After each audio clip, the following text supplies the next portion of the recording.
Dear student, আজকে তোমাদের আমি ক্লাস 12-এর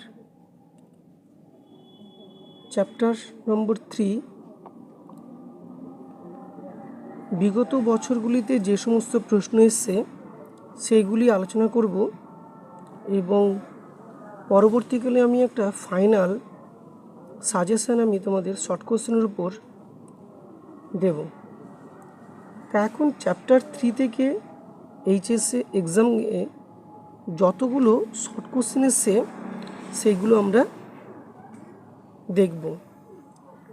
তোমরা দেখতে পাচ্ছ যে ক্লাস 12-এর চ্যাপ্টার নম্বর 3 পররাষ্ট্রনীতি, এই যে চ্যাপ্টারটা, এই চ্যাপ্টারের যে প্রথম প্রশ্নটা এসছে সেটা ভারত চীন সীমানা বিরোধ হয় কত খ্রিস্টাব্দে? এ 1962, বি 1967, সি 1960 খ্রিস্টাব্দে, ডি 2017 খ্রিস্টাব্দে। তোমরা প্রত্যেকেই জানো যে 1962 খ্রিস্টাব্দে ভারত এবং চীনের মধ্যে যুদ্ধ হয়েছিল। ঠিক আছে, দুই দাগের প্রশ্ন দেখো এবারে, the making of foreign policy গ্রন্থটির লেখক কে? রবীন্দ্রনাথ ঠাকুর হবে এতে, নাকি বি মর্গেনথাউ হবে, নাকি সি জোসেফ ফ্র্যাঙ্কেল হবে, নাকি ডি ইভান লুয়ার্ড হবে? উত্তরটা হবে সি জোসেফ ফ্র্যাঙ্কেল। পরের প্রশ্ন দেখো 3 নম্বরে, সার্ক প্রতিষ্ঠিত হয় কবে? এ 1985, বি 1945 খ্রিস্টাব্দে, সি 1990 খ্রিস্টাব্দে, ডি 2015 খ্রিস্টাব্দে। তাহলে আমরা জানবো কি উত্তরটা হবে 1985 খ্রিস্টাব্দে। পরের প্রশ্ন 4 নম্বরের, ভারতের 1991 খ্রিস্টাব্দে কোন প্রধানমন্ত্রীর সময় বাজার অর্থনীতির সূচনা ঘটে? এ জওহরলাল নেহেরু, বি ইন্দিরা গান্ধী, সি নরসিংহ রাও, ডি মনমোহন সিং। কোনটা হবে? তখন ছিল নরসিংহ রাও প্রধানমন্ত্রী। সরি, আমি এটা ভুল দিয়েছি, উত্তরটা হবে সি নরসিংহ রাও।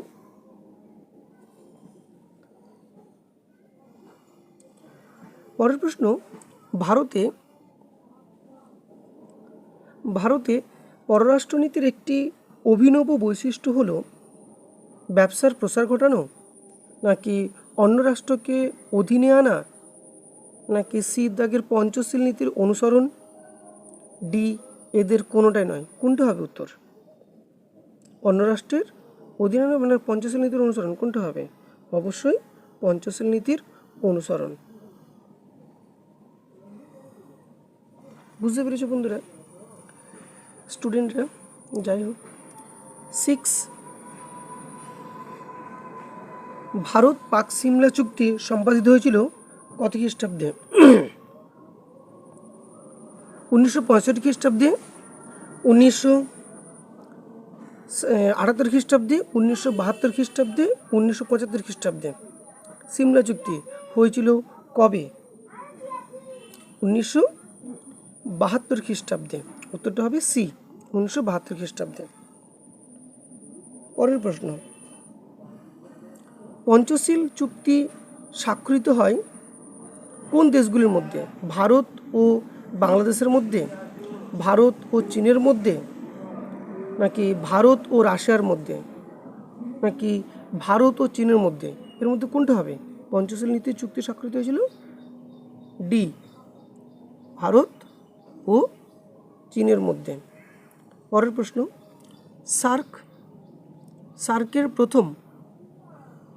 সার্কের প্রথম শীর্ষ সম্মেলন হয় কোথায়? শ্রীলঙ্কা, ভুটান, ঢাকাতে, নাকি ভারতে? তোমরা প্রত্যেকে জানো কোথায় হয়েছিল এটা। সার্কের শীর্ষ সম্মেলন কোথায় ছিল? না হচ্ছে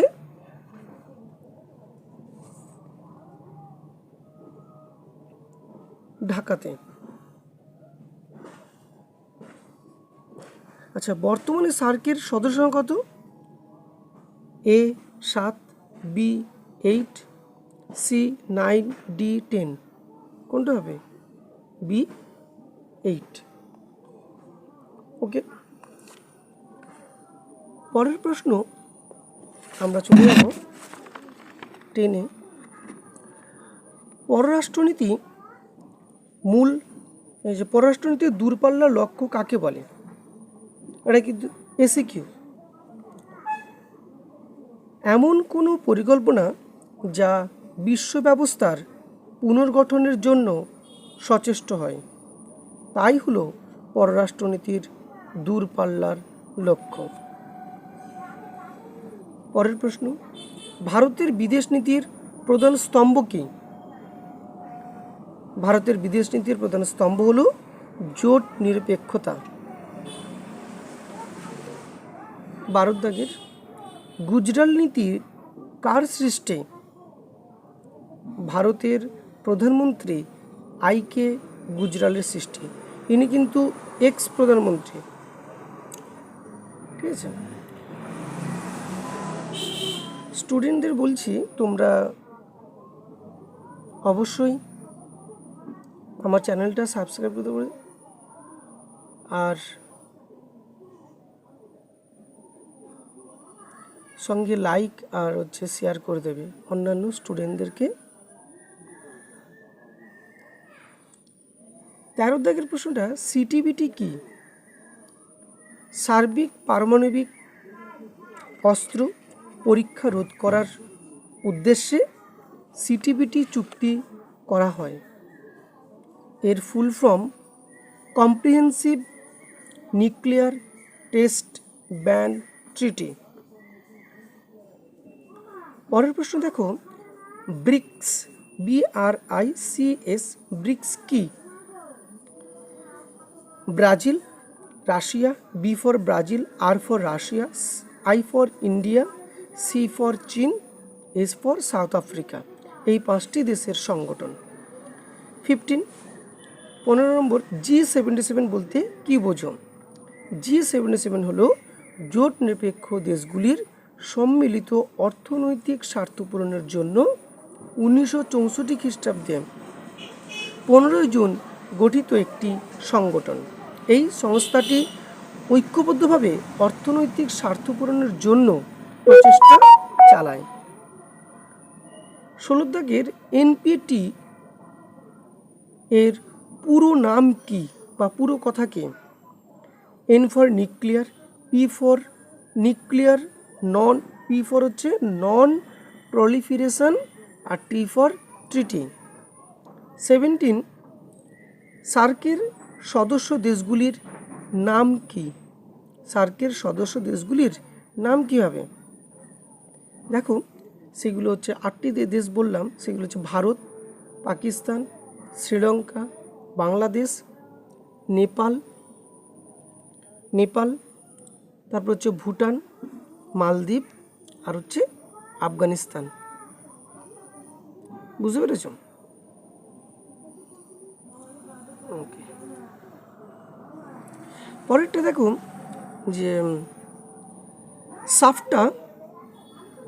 সাফটা পুরো নাম কি হবে? সাফটার পুরো নাম কি হবে?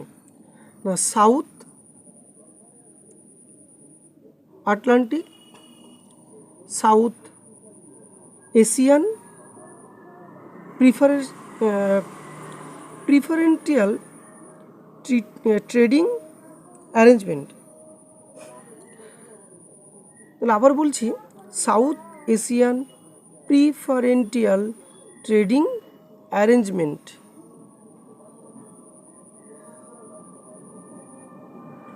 ওকে, আমার চ্যানেলটা একটু সাবস্ক্রাইব করে দেবে, আর